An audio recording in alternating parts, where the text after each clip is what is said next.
Hi, this is episode number 4 of your new best friends with me, Paul Asta, and Megan Giddings.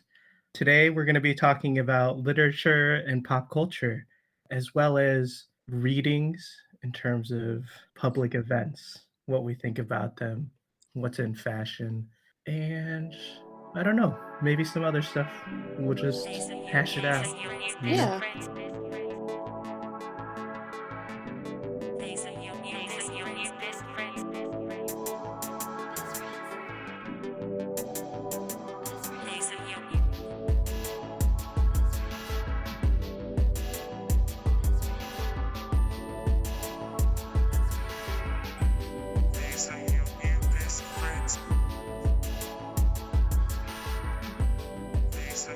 All right, so let's talk about pop culture. Yeah. So, So, sorry. sorry, Jinx. Oh, buy me a Coke. Pop culture. What? I've been thinking about this a lot Okay. since since I started taking writing seriously, Mm-hmm. uh, and trying to sort of define what pop culture is, how it affects my life and my writing. Uh, and I started Googling, you know, the definition for pop culture, and there really isn't like a true definitive definition for it. I don't know if you've done any sort of research for it, but that's sort of No, I didn't even think about that. yeah.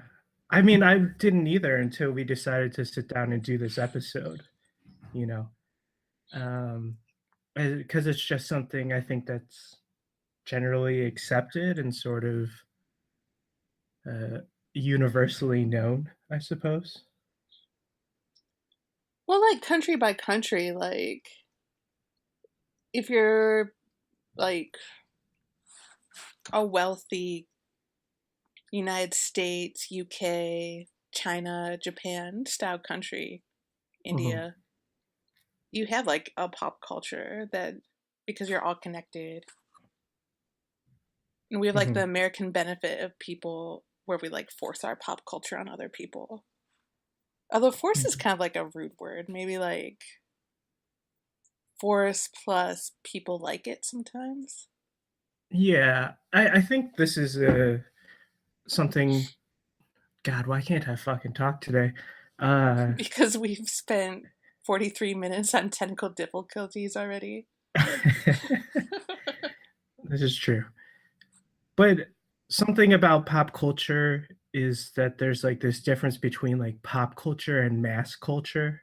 Mm-hmm. And then also you get to a status of being iconic.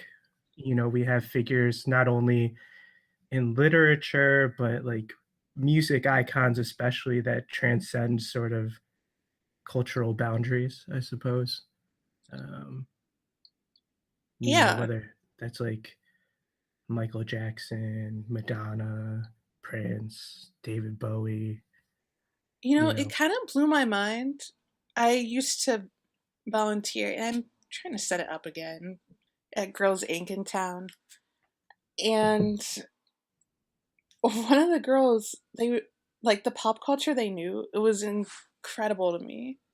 Like one of them brought up Michael Jackson and she was like, I like his music even though I know he's going to hell. And I was like, damn, dude, Yeah, how this much do is you know? right. Also, they were obsessed with Paul Walker from Fast and Furious. That's really interesting. Yeah, they said he was in heaven and they were in love with him. And it was like four girls who were just nuts about him. Mhm. I think in terms of literature, though, and this is sort of what I wanted to bring to the table, is we have, I think, what's more generally accepted as pop culture references or um, referencing, everyday life or commercial goods, what have you, uh, in our music, in our movies, in our television, those are generally just Mm-hmm. glanced over or not even really thought about. It's just generally accepted. Um, but as soon as you start dropping those into literature, it becomes this question of like artistic integrity, whether or not it's timeless, whether or not it can hold up or not. Like the questions become a lot larger, I suppose. Yeah, let's get into it. I feel like we're doing a ton of preamble right now. So, going back to other teaching experiences, and I we talked briefly about this, but I last year when I was teaching a fiction workshop for undergrads, they the students were like passionate about the idea that you should not include pop culture in your writing. And I couldn't believe that like these 18 and 19-year-olds, there was not a single rebel in the group. No one who was like, nah, that seems arbitrary and dumb. Where do you think they get ideas like that? I think it's definitely what's been ingrained in our education of what literature should be. It's a product of the canon. But I feel like that's like when we talk about the canon, I feel like that also means that they've read things from the 1800s, and sometimes I think that there are things in there that they don't even realize were popular culture at the time. Right, right, right. And there's a weird way in which the canon is definitely pop culture, right? Is we get to a place of here you have this, whether they're writers or um, this high versus low culture, where you probably have as many people who are fans of Chuck Palahniuk as, and there's just as many academic papers done on like Fight Club and I don't know sociology and shit, um, as are done on like Sylvia Plath or Jane Austen. And what about the reverse too? Like I'm thinking about Mad Men. I think it's the first episode of season 2 where Mhm. Don Draper, well, John Hamm reads Mayakovsky by Frank O'Hara, and Mhm. this. Have you watched a lot of Mad Men? Yeah, yeah, yeah. But he's like saying it, and he's like walking in the snow, looking fine as hell, and it becomes like this thing where like, didn't a bunch of people buy his book after that, Meditations in an Emergency? And even though for a lot of writers, it's like, oh yeah, Frank O'Hara. People are like, oh man, have you heard about this cool dude, Frank O'Hara? Whoa. Mhm. John Hamm made him sound so sexy. Yeah, there is an interesting way in which other media can influence that too, right? Like Mm-hmm. after Trump was elected, uh, Orwell's 1984 just like shot up the charts again in terms of book sales, right? Yeah, and Walt Whitman helped Levi's sell jeans. True. I Um, know I should hate those commercials, but I kind of like them. I don't know why though. It was like a pretentious 21-year-old's idea of how to sell jeans with poetry. But why didn't I hate that? I maybe it's because we're like part of the MTV generation, and that just like is mass marketed towards our demographic. But I grew up without cable. But My you parents, still know I what rarely Daria watched. is, do you not? I mean, most of my Daria experience is from adulthood, though. Like, from the time I was 8 to the time I was 18, I had no cable and we lived out in the country. So we had terrible TV reception. And like, the only pop culture I had was like Seinfeld. Because for whatever reason, my parents were so strict, they wouldn't let me Uh-huh. watch The Simpsons. But they would let me watch Seinfeld, which is a much worse show. It, I I know I'm it's just because trying to Bart imagine this disrespected right now. adults, and they didn't Yeah. want me to disrespect adults. But I learned about so much shit from Seinfeld. I don't even know what to say to that. That's like I feel like you just opened like a I don't know, a wild card into your life that I would have never known. No, I had really, really strict parents growing up. Mhm. Oh, I definitely did as well. Um, I don't know if I ever told you this, or maybe had I done this in another episode, whatever. Because my parents are like huge pacifists, so I was like never allowed to play Mortal Kombat or buy GI Joes or Teenage Mutant Ninja Turtles. No, you've They never told actually, me this. yeah, so I was only allowed to like watch Captain Planet and Care Bears until my parents got divorced, pretty much, and then I got whatever I wanted. Uh, so some things work out for the best for everyone. But I remember this one time I was like 5 years old, and my parents are the kind of activists where they'll like hold hands outside of a Toys R Us and sing hymns in protest of Mortal Kombat. And we were like, we're like walking around this Toys R Us and singing like this "Study War No More" song, and it's like really intense. And I was like, oh, this is just how people are. Turns out, um, it's not. And Mortal Kombat is a pretty cool game, uh, but I understand the gratuitous violence problem. So, How old were you when you saw the movie? oh, it had to have been like one of my first sleepovers, probably in like fourth or fifth grade. Was that like 10, 11, 12 years old, you know? Okay, okay, here's one more evidence of like how pop culture has shaped me in a weird way. So my parents wouldn't let me watch The Simpsons, but at like a 12-year-old like sleepover, they didn't blink an eye when I watched The Bodyguard. And it was at our house. One of my friends brought over her VHS tape of The Bodyguard, starring Whitney Houston, Kevin Costner. Have you ever seen it? I haven't. No. Well, you are missing out on delights. I'll watch that later. I'm gonna Yeah. pull it up now.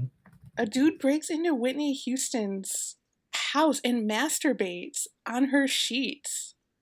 Oh my god, this is so fucked up. Yeah. And then you find there's a lot of twists. And also, like, things get a little steamy between Whitney Houston and Kevin Costner. Like, I've never seen someone seduce someone by throwing a scarf in the air, letting it slice on a samurai sword. It's deeply erotic. That's amazing. That sounds right for like an early 90s movie. Um, Also, I just pulled up the like theatrical release poster for it, and it's got like a I don't know, it reminds me of Blade. Yeah, everything is deadly serious. What is Wesley Snipes doing right now? I Who knows? Probably He's. like voiceover, voice acting for a kids cartoon show. I was thinking literally at this moment, and I feel like he's knocking back a mimosa. It's Sunday morning. I haven't had a mimosa in so long. I can't have mimosas either very much because of the acid in the orange juice. Yeah, yeah. Yeah. Doesn't feel the same. So I think this is really interesting because I wonder how much this has shaped us as writers that we had these strict parents who gave us this very weird sense of how the world works. Hmm. And it made us like, I don't know. For me, it's this weird feeling of not having a lot of nostalgia for things in our that people in our generation remember from their childhood. Mm, Like, I have some nostalgia for the X-Men TV series because my dad is a mhm. huge comic book guy and he let me watch that. But like a lot of things I didn't really experience until I was an adult. And so Do now you they think all that seem made you pay weird. attention to them a lot more? And like, I Yeah, guess. and I mean, my parents, despite being strict, they never cared what books I was reading. Mhm. So I had so much more freedom there, and I know that definitely shaped me as a writer. Like I was reading things. Oh man, I read everything, and I was reading things I should not have been reading. Yeah. I mean, I think there's also this thing where reading is never seen as uh like you're not going to take a book away from a kid, I suppose, and be like, "Hey, That's not true though. I got grounded from reading sometimes. okay. It, Well, my mom's insane. She's not gonna listen to this. I can say that. no, I know other people who have been sort of the same way. I suppose I'm not trying to make a complete generalization that like every parent, but I feel like reading a book would be more acceptable to a parent than letting them sit in front of the television for 4 hours. Yeah, Like you're not gonna. It's not like the same. Like you'd be like, or at least my parents would be like, "Hey, you should go outside and play or something instead of sitting in front of the television for 4 hours." But they would have found like reading a book more acceptable than sitting in front of the television for 4 hours, yeah. I suppose. It Um, was it was either reading or like my parents had me like I don't know. I had some emotional issues as a child, which that's why we're writers. the big cliche, but probably. But like a child, like they made me have like really regimented times. So there was like a point in my life where I was like tap dancing, soccer, art Uh-huh. lessons, piano lessons, and I was Yeah, yeah. doing all these things, and I was just like, it was. I think the philosophy behind it was make this child too tired to overthink anything. I think it would be fun to ask our parents what their reasoning was behind those things. There's this tape, and I've been thinking about it. I don't know why it's really stuck with me. But for a while, they wouldn't let me listen to music on the radio, and they had this tape, and it was like Rappin' Rabbit or some shit, and he was teaching me about patience, and it was kind of like brainwashing. And he said this, he rapped or sang, I can't remember this part, but it was like, I can't wait to be patient because patience is a wonderful thing. And it's like in my brain, sometimes I'm just sitting there and I'm not as impatient of a person as I used to be, but sometimes I'm just sitting there thinking this phrase. This is making my parents sound like war criminals. I mean, the brain is a fucked up thing, right? Especially at that early development age. Those things stick with you. Yeah. I think this just turned into like a therapy episode as opposed to a conversation about pop culture in a way that No. like let's just dissolve all the things that affected us as children. Oh Jesus. Um, Yeah, but isn't that like the pleasure of pop culture? Is it like it's transportative? Like it takes you to that child place. yeah, definitely. But I also think too, and this is what makes it perhaps even more interesting of why pop culture can also work against you as a writer or in Hmm. literature, right? Is you're if you drop a reference, like let's say to Daria, or I guess in some of my poems, like I wrote a poem about Carlos Boozer, who's a basketball player who doesn't play for the NBA anymore. No Hmm. one Like, it was a stupid mistake to even write the poem because the amount of people who read poetry is small. The amount of people who read poetry and like the NBA is even smaller. Then you write about this one single basketball player who no one even really likes. Like, you know what I mean? I Yeah. probably wrote that poem for like 5 people, myself included.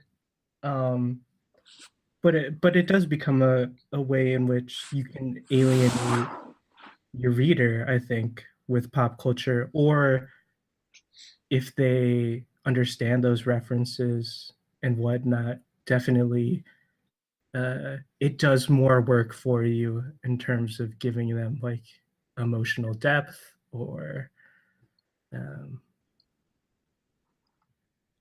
you know, I Yeah, don't and know.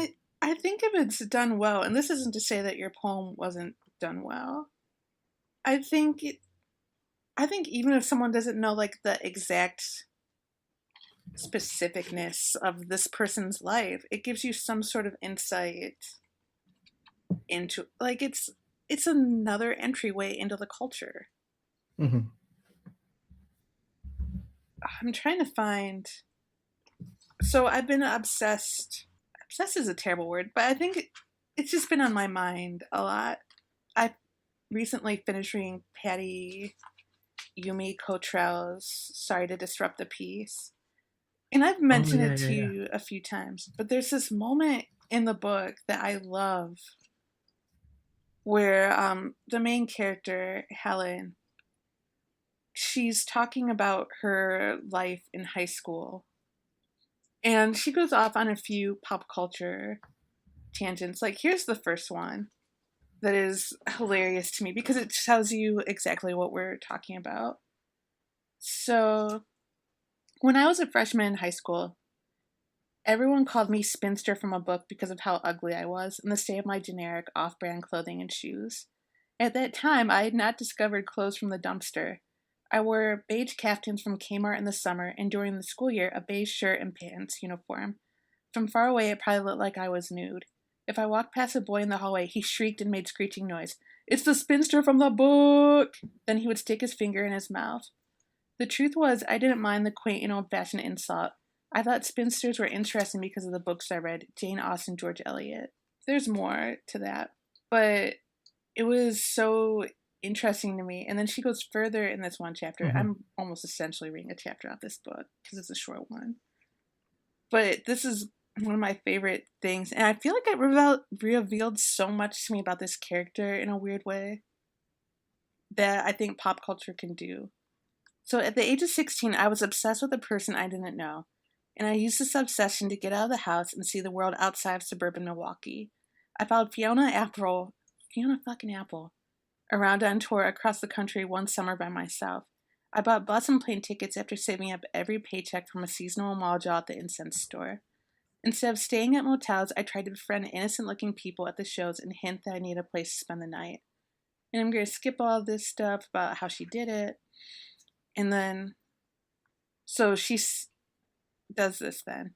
I went to as many shows as possible. I would arrive early and perch myself by the backstage door, usually with a pathetic stuffed animal, and I can only imagine the intense pity she must have felt for me as she came upon me standing by myself with a stuffed animal waiting by the door like some poor orphan out of Dickens. It probably ruined her day. One time, I gave her a notebook with poetry. Not my poetry, of course, but poetry by Sylvia Plath.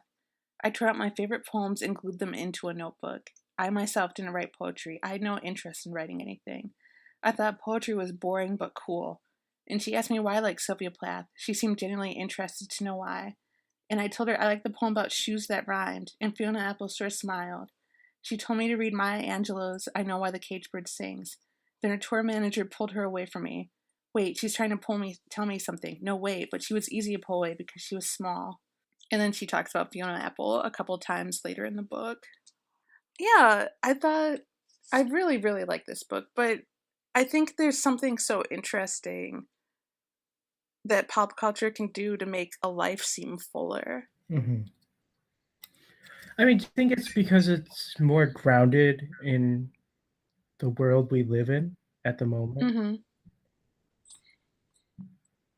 Sometimes I feel like I make these like really big assumptions in our podcast. Like I'm genuinely just asking questions and not trying to assert an opinion, but I feel like it comes across that way sometimes. Well, I think people would be really bored if they heard you hedging. Like, maybe. Well, I also just don't want to sound like I know it all. You know what I mean? Yeah, we get in that. That'd be real therapy. But I, I think it's also interesting. Like, this is going to sound very barfable. But I was on the phone with my agent this week, and we're going through the revisions to my novel, getting it ready to sell, blah, blah, blah. But also awesome. I'm not trying to be too downplay. It's like a weird mix of feelings. Let's not get into it. But there's there were there's some moments in my novel, like one I talk about a Wendy's for a while. And she's perfectly fine with that. She's like, yeah, this Wendy's part is interesting. All right, dude. But there's like a moment where I have a character check Instagram and she hates it. Hmm. And she couldn't entirely articulate why. And she admitted, like, she always has this visceral response from reading manuscripts, that there's something where, like, if it feels like an over reliance on using social media, Uh-huh. she feels a little bit like it's trying too hard to say something about today. Hmm. But it turned into this, like, weird conversation for a moment where she was both analyzing why it was social media. Because, I mean, she's around our age. It's not like I'm talking to someone who's, like, lived without social media as an adult for a long time. Yeah. Like, Taylor's been in it. But it's interesting to hear that articulated still by someone younger than us. She is a little younger. Is social media pop culture? I I don't see how it isn't. Um, But it's also hard to say it is, right? right, and I think this is sort of like the fluidity of the definition, right? What does it encapsulate? What doesn't it? And where I think it just shows like um, pop culture is different for everyone based on individual experiences and what Do have you you. think social media is people turning their lives into like a form of popular culture? I do think there are people who are doing that for sure. Um, you look at these sort of Twitter accounts, and you have YouTube vloggers. You know, there's people who are definitely capitalizing on that sort of feeling or cultural response, if that makes sense. I find YouTube bloggers terrifying. Hmm. But it's easy to say it's because they're directly making a commodity. I don't know. Do you think it's also that because they're looking into the camera and like definitely breaking that fourth wall, it makes you feel more uncomfortable? Yes. And then you have all those like cuts where they like look at the camera and then their like heads at a slightly different angle and they're like talking to themselves but they're also talking to you. I don't know, that's the thing that sort of gets me, but it works. Yeah, but it also, everything you described could also be a nightmare. This is true. Someone is talking to you. There are jerky cuts. Their head is slightly different. Mm-hmm. They are talking at you and you can't respond. You are trapped in their icy eyes. Sounds like Wacky a good music plays. Goosebumps book. When is someone going to let us take over the Goosebumps series like we deserve? I don't know. Ah. I think we should just do it. Yeah, I don't mind getting sued by R.L. Stein. Yeah. But can we make it like an affluent Goosebumps and turn it into Ralph Laurenstein? I was Like, sitting so on they're my just a yacht bunch when I of. saw a monster emerge from the deep. Oh no, there's mustard on my cashmere vest. Uh, Goosebumps. Hook us up. We're ready. I would love that ghostwriting job, please. Uh, Hire us, America. but also don't because I don't want to write anymore. So I've been feeling that way all week too. yeah. Maybe it's just spring. Spring. Blah. So another thing I wanted to sort of talk about with this is, you know, I think in the literary scene, right, getting back to this sort of timelessness and your students being like, no, you can't put any references into it, and um, whether that's living in the moment or what have you, right? We have all these things. Is there also seems to be, um, well, let me backtrack a little bit, like uh, a process of like gatekeeping as well. And I suppose that's why I brought the canon up earlier. Mm-hmm. And that there also seems to be this thing with uh, the commercialization of literature versus like artistic integrity, I suppose. Um, That is such a poet thing to say, though. This isn't to say that there aren't fiction writers thinking that, but I think one of the interesting things is like there seems to be this still idea in some areas of poetry mhm, about artistic integrity. And I think that like this renewed, I guess renewed is wrong, like this prevailing interest in saying realism is capturing the world exactly as it is, that I think a lot of writers are less likely to push away. And writers, I mean fiction writers, not that poets aren't writers.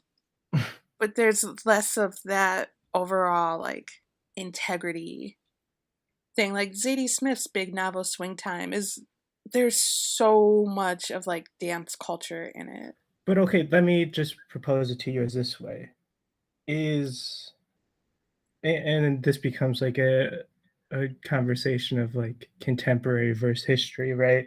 Uh, Mm-hmm. like John Green, are John Green's books going to be put in the same conversation as like Ernest Hemingway or like Lena Dunham and Edgar Allan Poe? You know, like um, You know, it's this weird thing where I don't know if I'd say Lena Dunham and Edgar Allan Poe in terms of the like writing, mhm. traditional writing that she's put out there. But there are times where I wonder like her scripts from Girls are possibly going to be talked about. Mhm. Yeah, I definitely think they will. You know, but again, I think I guess that's where I'm sort of questioning these things because I mean we're both writers who are submitting as well, right? And you think about um, who your target who your target audience is, who actually reads your work and responds to it, and it's the same thing with the people and what shows they watch. Um, you make a judgment based on where people are published and and sort of stuff like that. Yeah, and I kind of think we're getting into one of those things that like at least social media Twitter, like literary Twitter, tries to ignore. And it's people are still making these value judgments based on where you're being published. Like sometimes I feel like a snob, but I don't want to publish on your blog spot. Please stop asking me. Hmm. That and I know that feels rude a little bit to say because like I like the interest in my work. I feel flattered when someone's like, "Hey, do you want this do you have a story for me that I can post on this?" But then I go to the website and it's not even really a website. It's just something that you threw together probably in an afternoon. And Mhm. you didn't even use Squarespace to make it look a little more thrown together. And I mean, like I don't throw too much interest at the moment into prestige. Like I feel like I've gotten into some really great places. And I love being in a beautifully made magazine. So I'm also more interested in that too. Like if someone talks to me about their magazine and I go to it and they've obviously like put some design and interest in it, even if it's not like, I don't know, Black Warrior Review, if you obviously give a shit, I'm way more interested. Uh-huh. How do you feel about it? Which part? Like how often do you care more about the prestige of the title, or are you or do you make like that aesthetic judgment sometimes too? Are we talking about as an editor or as a writer? As a writer, I don't give a shit about editing today.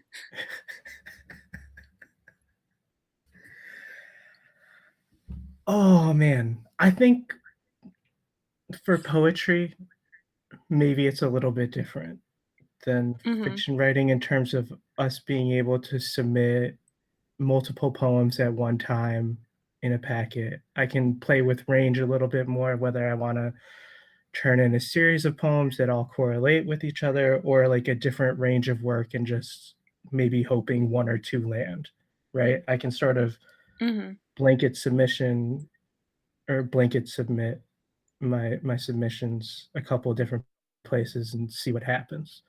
Um, which on one hand, I I frown upon myself doing, especially as an editor, and people do that to me, and I'm like, clearly you've never read our website or uh, looked at Hobart before, because you would know Mhm. that we would never publish something like this.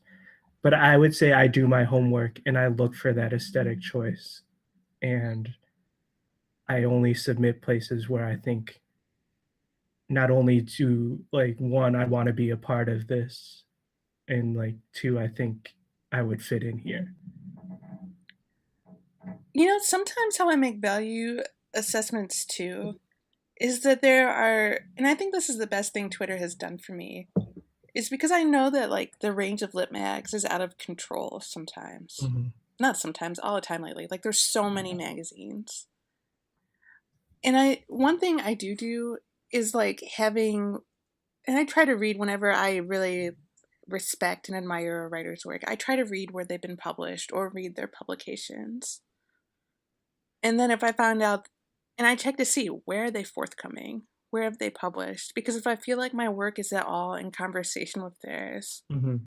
or we have some similarities, it makes me want to be in a magazine more because I think I have something that might interest the editor in a different way or a slightly similar way. Yeah.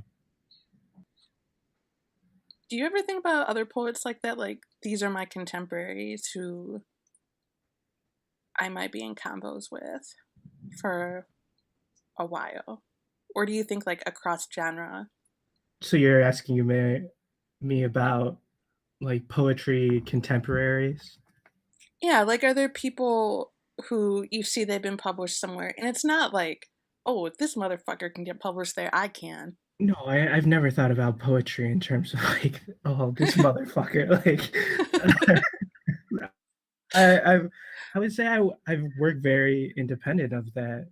Um, even at Indiana, I was sort of sequestered into my own little space, and I think that's one of the blessings of Indiana and one of the downfalls, right? Is like we're all such different writers where um, it helps me understand what I need to do to write towards certain people.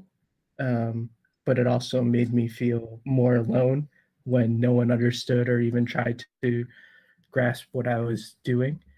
Um, that Yeah. had nothing to do with your question, really. I mean, it does a little bit though, because I it's hard. Like people talk over and over again about like writing as this isolated thing, and Mhm, I think we're nearing, and we talked about this a little bit. We have a lot of thoughts and feelings about master's programs in creative writing, but I think one of the hardest and best things about it is it does take you out of that isolation.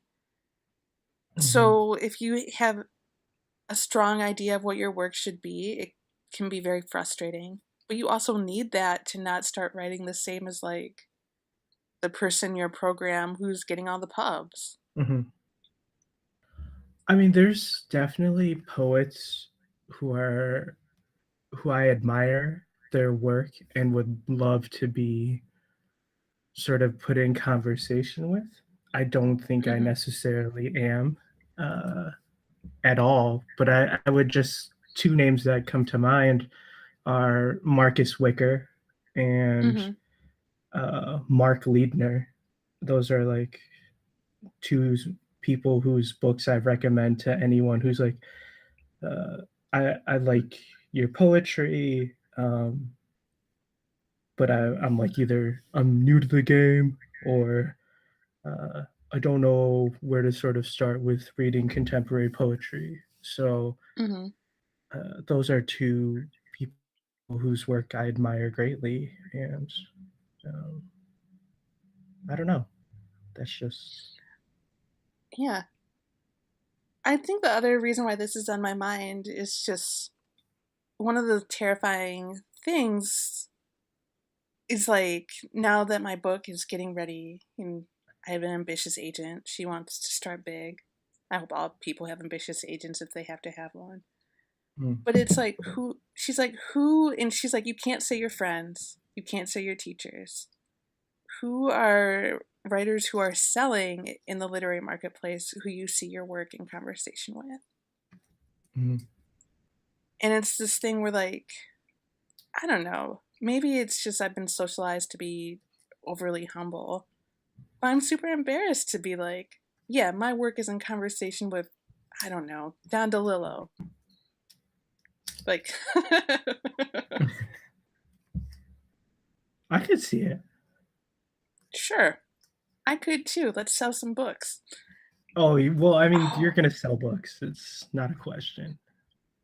oh, you know, when we were going to talk about pop culture before it turned into therapy and childhood, I had pulled out Toni Morrison's God Help the Child Okay. because it's her only contemporary book.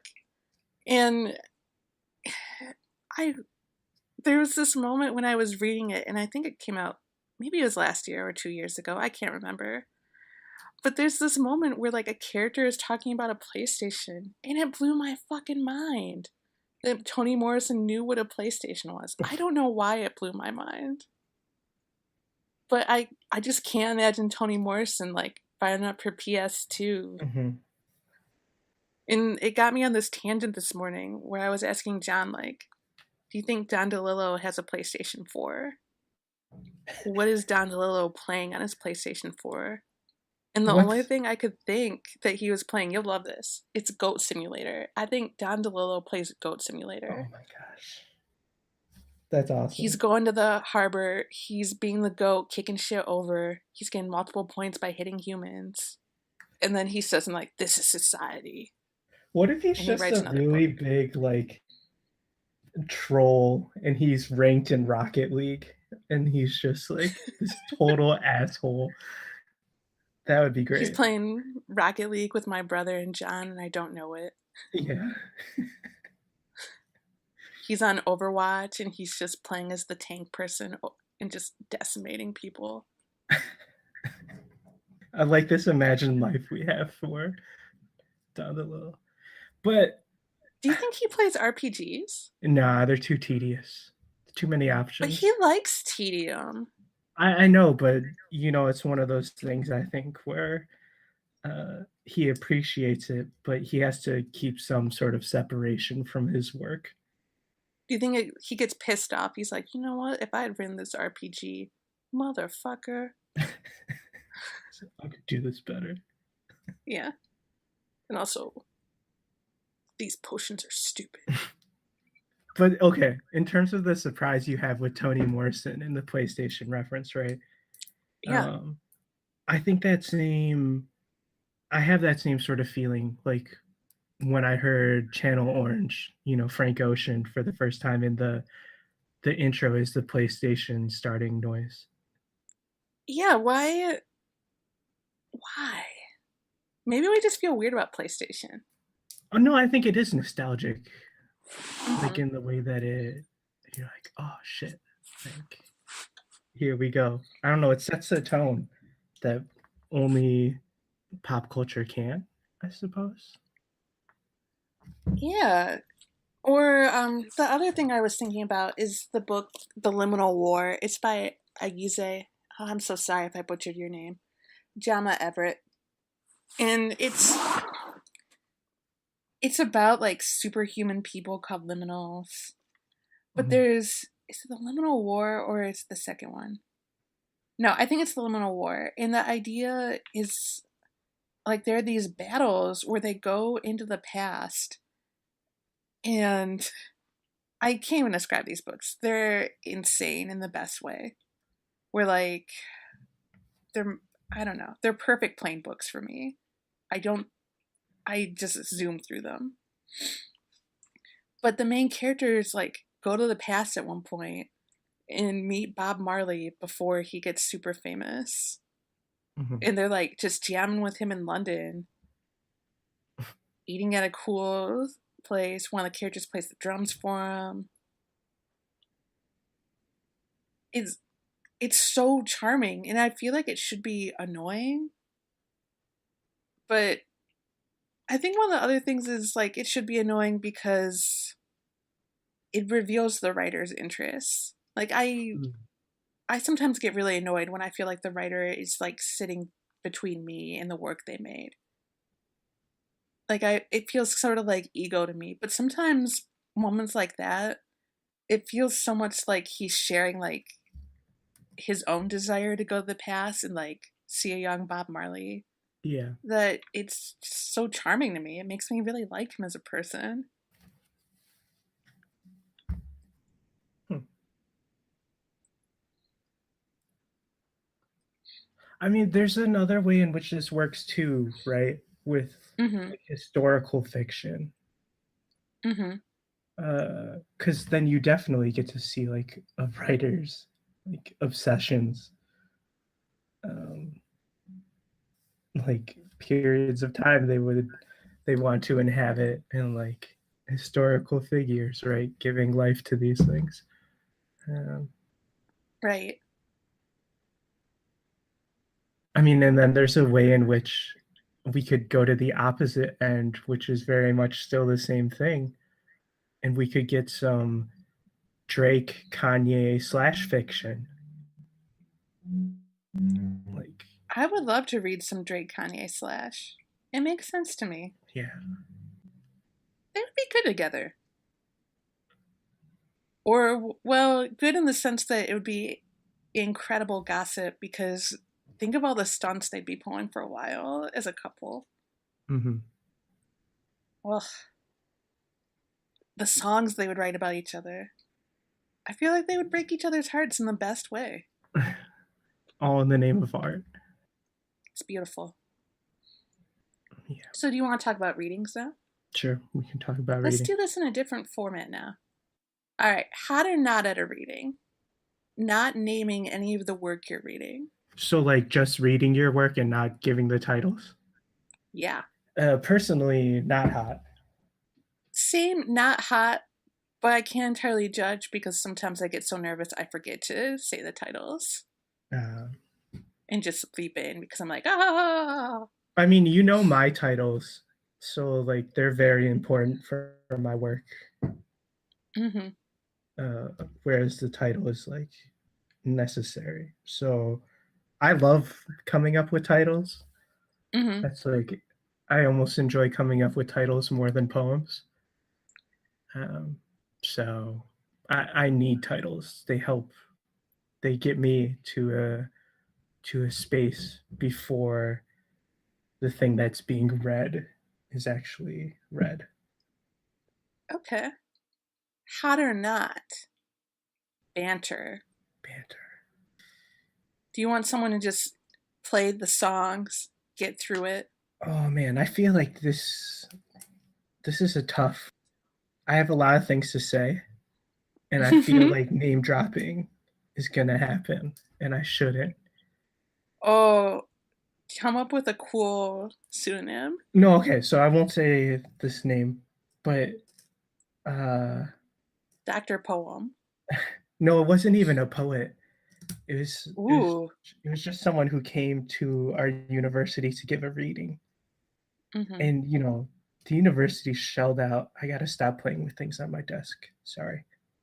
I'm just You're nervous. You're naming names. You're about to get killed by the Poets and Writers Incorporated. exactly. But so this person came, they paid them, I don't know, at least like $40,000 to come and do a reading.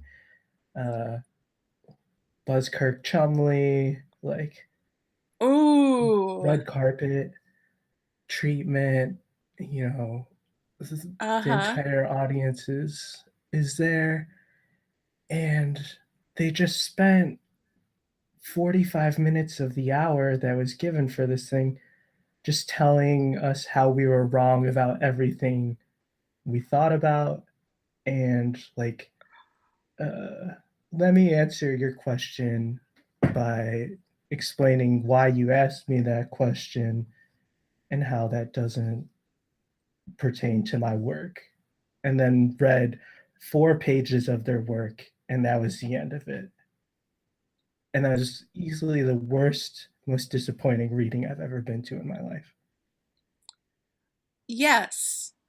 I know who you are speaking of. Especially because I love this person's work.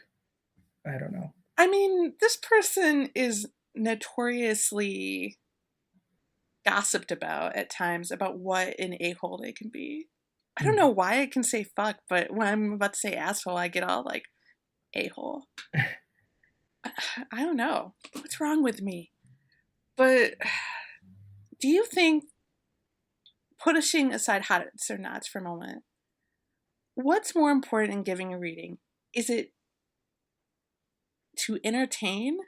Mm-hmm. Is it to just push the work? That's a really loaded way of saying it. Is it to put the work out there so people experience it in a different way? I don't know if there is a correct answer for that, right? Um, You know, I gave a reading a week ago. That's such a passive way of saying it. I read a week ago. And I'd brought family with me, and they had a lot of questions like, isn't this meant to entertain? mhm. And I could not answer them. It sounds like they were like, this sucks. But no, they liked it and they wanted to know more. Like, what do you do? Yeah. And I realized I have never had a teacher talk to me about this part of the process. Yeah, we didn't have like a class or like professionalism in terms of what readings are, right? We go to them, but if you're in an academic setting, there's a sort of formality to it. Someone introduces you, you read 20 minutes of your work, you talk about it, questions and answers, uh, book Mm-hmm. close, sign some books, and you get dinner and listen to grad students ask you stupid questions, and then you're done. You take your flight home to Wichita and whatever. Yeah. um, and then there's like different kind of readings, right? Uh, Yeah. When IU was trying to get me to come, they had their blue light reading on recruitment weekend. I think they did that again this year. But the okay. year that, like, I had the big fellowship, so I knew before a ton of people. And, oh, that made me sound like an asshole. I'm sorry. It did. It's just the way things work here. I'm sorry. Indiana does that to you. But they had Jamal May and Marty McConnell and a fiction writer. And I was so excited to be here because some of it was Ross, because Jamal and Marty are really good readers, but after each of them read an especially good poem, he led the applause. He was delighted at hearing like the mix of their delivery in a really good poem. And like it like fed into them. Like the minute they started applauding the crowd, it got really real and exciting and entertaining, and it made me feel like, holy shit, literature is alive here. It's not super dry. It's here. We're doing it. Mm-hmm. And I was thinking about that at the reading I gave, because after my first story, people started applauding. This is also sounding like I'm bragging a bunch. I don't know why they applauded. I think some of it was they liked it, and some of it is I think they were like, this person is kind of awkward and weird. I like it. And some of it is maybe like my family didn't know that's not the thing that you do, and I think they might have started applauding. Mm-hmm. But it turned into this thing, and then it made me feel so much more comfortable for a minute. I was like, all right, I'm going to be entertaining. I'm going to look at some of you. Like, people talk about, I go to a lot of stand up, but people also talk about Dave Chappelle. I'm not Dave Chappelle. I'm nowhere near the Dave Chappelle fiction. But one of the most appealing things that people mention, and it's rung true to me whenever I read this criticism about him, is that one of the biggest appeals about Dave Chappelle's stand-up is he acts like he's your friend. He's not intimidated. He looks at the audience. He smokes a cigarette like you're just having a conversation outside of the bar and you've met this really cool, funny dude. Yeah. Although Dave Chappelle is not always cool. But he is at times. And I think a lot about that, where more and more, I'm wondering if writers should think about entertainment. Like, one of the best parts of a really great book is the intimacy you feel with the book. You want to spend time with it. I got really passionate there. That's good, because this episode needs that. I think this episode, even though we're embarrassed of it, is actually a little entertaining. We learn that we're both really messed up by our parents. This is true. Not that everyone isn't. I won't make the claim that I think we're entertaining, but I do think stage presence, readings really are yourself, your work, being vulnerable, and being judged for 15 to 30 minutes, or if you're not upwards. An asshole. Yeah, true. But it is there's a performative aspect to it. There's a way in which your vulnerabilities are seen, not only within the writing, but as a person yourself, right? That can work for you in so many great ways, and also work against you if you're like a complete asshole, or like just have a bad grasp on how the audience feels, or like the setting you're in. Sometimes when I'm being really cynical about readings, I feel a lot like, how, I can't remember, do you like Cat Power? I do. Do you remember when Cat Power was having a lot of problems with her alcoholism and stage fright? Mm-hmm. And she would go to all of these clubs and she couldn't even perform looking at the audience. She would have to turn around and look toward backstage. And sometimes she'd still run off because life was difficult. And I feel like sometimes a lot of writers just put on that kind of, and it's not even that they entirely feel that way. It's just they think that's one of the more interesting ways to perform. Look at how terrified I am of you. Mm-hmm. And I'm thinking about that because I saw Cat Power after she'd gone and like was in recovery. And she was like, I'm no longer like, I don't know. She was so proud of herself and she was like so happy. She's like, I can look at you. And it made me a little uncomfortable. I don't know why. Mhm. But she was just like so pleased to be like, I'm feeling great. I'm going to perform. Let's do this. And I don't know. I think the other thing to be kind of mean about it is that if you don't, it shows if you think your work is actually interesting. I hate going to a reading and hearing someone sound obviously bored. It's not cute. No, definitely not. And I think there's a difference between putting on a persona that fits in with your work. Like if the voice of your collection is, I'm a bored 14-year-old who only thinks about makeup and menstruation, then yeah, do your bored voice. But if you're like, I'm reading this poem about being in love, and your voice is like this the whole time, and you're like, cricket, coffee cup, I'm in love. I don't care. I mean, All right, yeah. hot or not, Paul, poet voice. Oh, jeez. And also, tied into that, do you find the term poet voice offensive to you as a poet? Well, first, let's start by saying I don't consider myself a poet. I'm just a human being. Oh, I thought you were going to say you were a sandwich artist for words. No, I've never worked at Subway. There's a place for poet voice, Mm-hmm.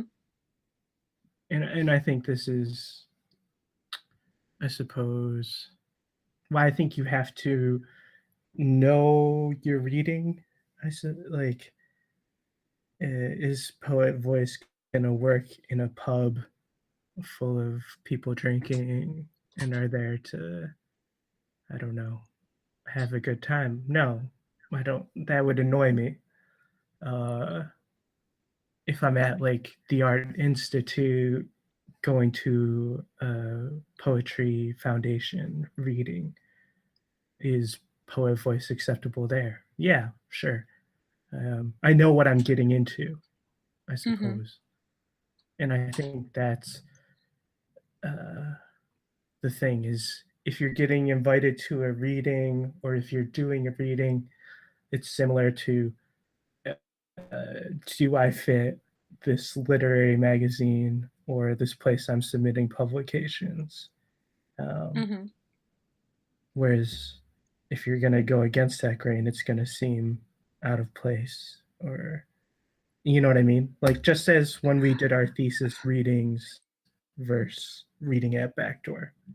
I mean, I do and I don't because, like, I'm thinking about when I saw Prince in concert, Mm-hmm. and it was at the Palace of Auburn Hills. It was sold out, and there's a moment where Prince like sat flopped on a purple couch he had brought in and just read a Rolling Stone with his cover on it while his band played, and sometimes just like smiled at people over the cover, but kept like acting like he was reading the magazine. And I felt like that would have been entirely appropriate everywhere. Mm. Like, I mean, that's also Prince, though. Like, he earned that. we should all be Prince. Okay, but to be 100% honest, hot or not, going to a reading in the Midwest and then someone comes up and acts like Prince. Hot, I because don't at least believe they give you. a shit. I think you'd be so pissed off. I don't know. I think it depends on how good of a performer they are. I just, sometimes when I'm at my most cynical, I think poets grew up on that Saddle Creek emo shit. And they feel like the only way to convey emotion or a persona is to sound like they're gonna like burst into tears. Hmm. And I I just can't do it anymore. Entertain me. Go nuts. So you're not, you hate poet voice. You know, there are some people who I let it slide because they do it so well that it's only like halfway through. I'm like, oh my god, you're doing poet voice. But if someone goes up to the microphone, clears their throat, and they're like, um, I'm gonna read this poem. I can't even do poet voice. That sounded like me doing a cartoon character who like kids hate. Um, like I can't even do it, Mhm. and it just. I think sometimes if literature is gonna survive, not that it's under siege or anything, because we like to make up these big dramas. Literature is always gonna survive. But if we ever want to like start converting more adults, the easiest way is to find a way to stop talking only to other writers. Yeah. And I feel like a lot of older, more established, more professorial types, they they don't like that idea. They don't want literature to be egalitarian. Well, don't you think that's the sort of bringing it back to the pop culture thing is like, are you a writer's writer or are you like a mass market commercial writer? I think it's possible to be both though. Well, I think we are seeing that just in terms of, uh, George Saunders' new novel. I I'm reading that. I cannot believe people are reading that novel. Did you see it got picked up for a movie adaptation already with Nick Offerman and uh, what's his wife's name? Megan Mullally. Megan Mullally? Mullally? Mullally. I don't know why I thought of Multiple Malarkey, L's. but that's not. It's got some L's. It's hilarious to say in a pleasing way. Malarkey, Mullally, whatever.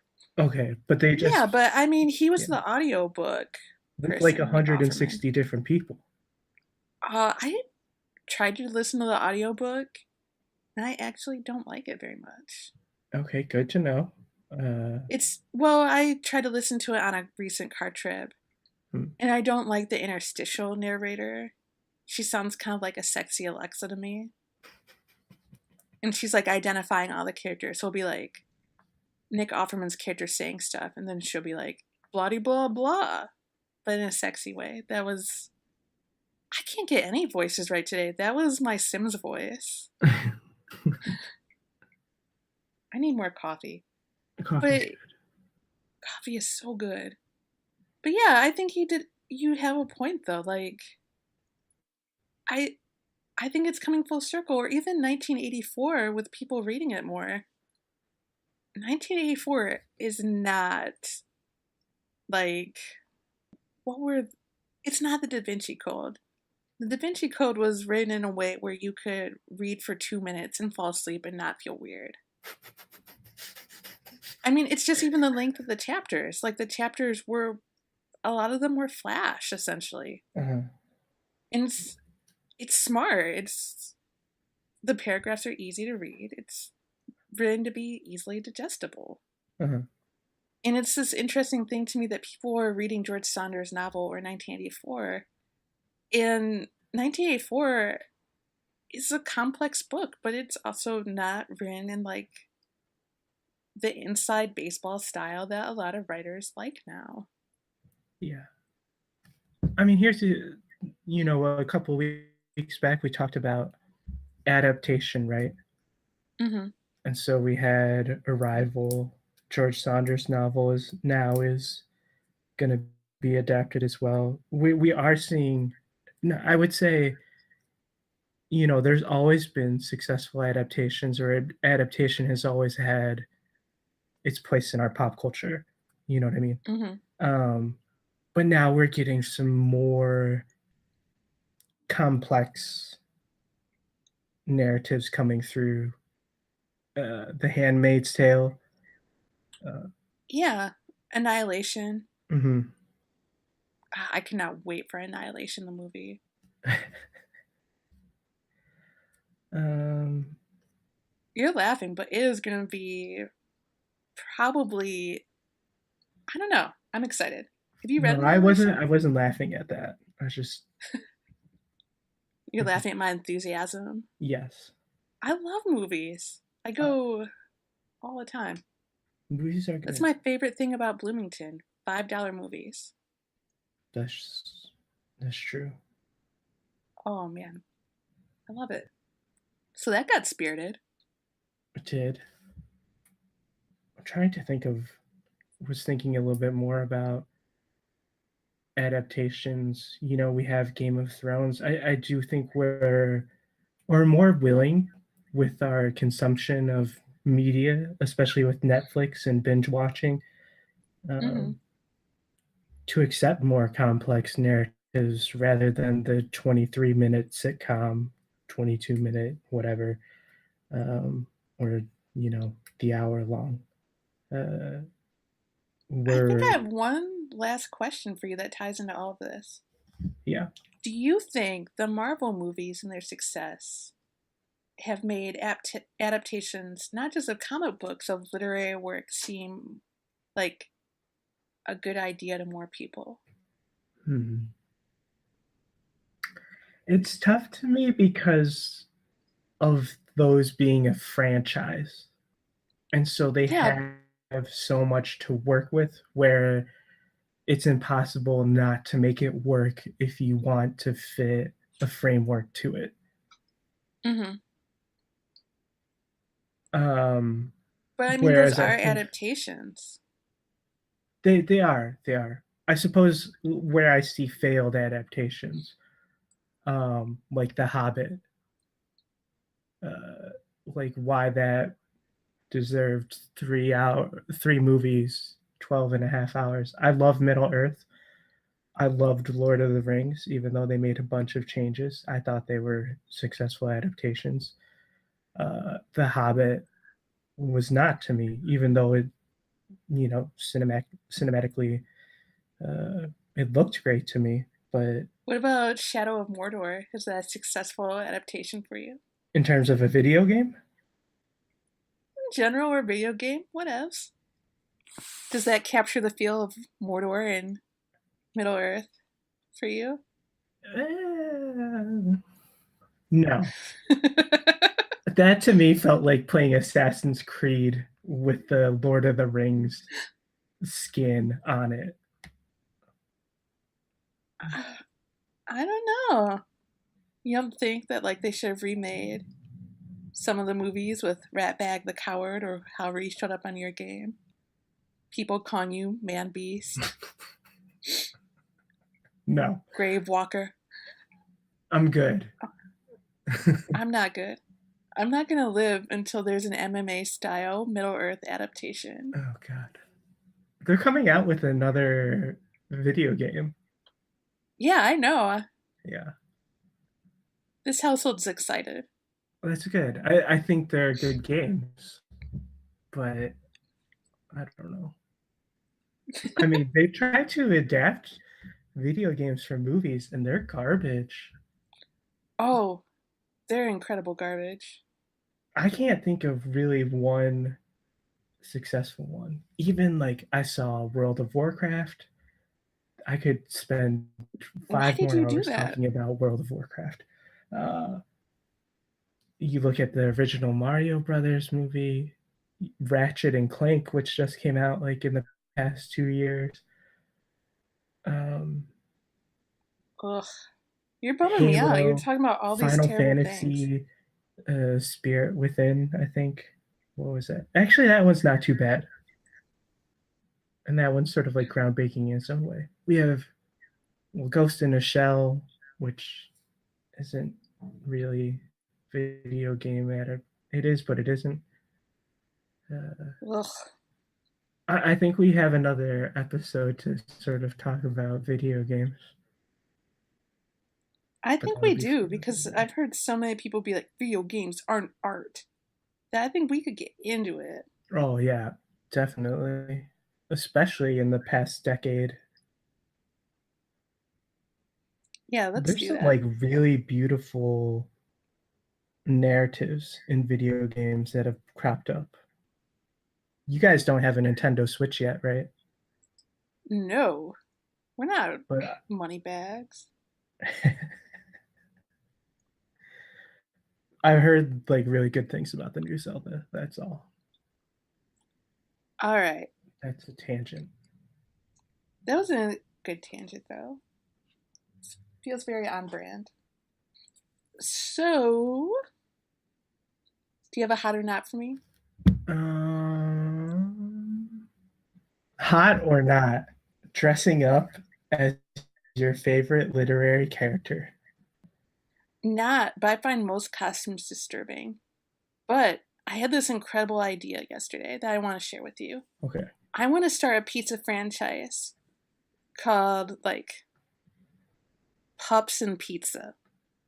And the tagline would be made by humans, delivered by dogs. And you make all the delivery people dress like adorable dogs to deliver the pizza. Oh boy. It's $1 million idea. Uh-huh. I was not drunk when I had this idea. I was just like in the car brainstorming about life. That's it could work. It could work. You're being so nice to me, Paul. You know it's a shitty idea. No, I You think know you that if could. someone else asks you hot or not, pups or pizza, you would say not, but don't tell Megan.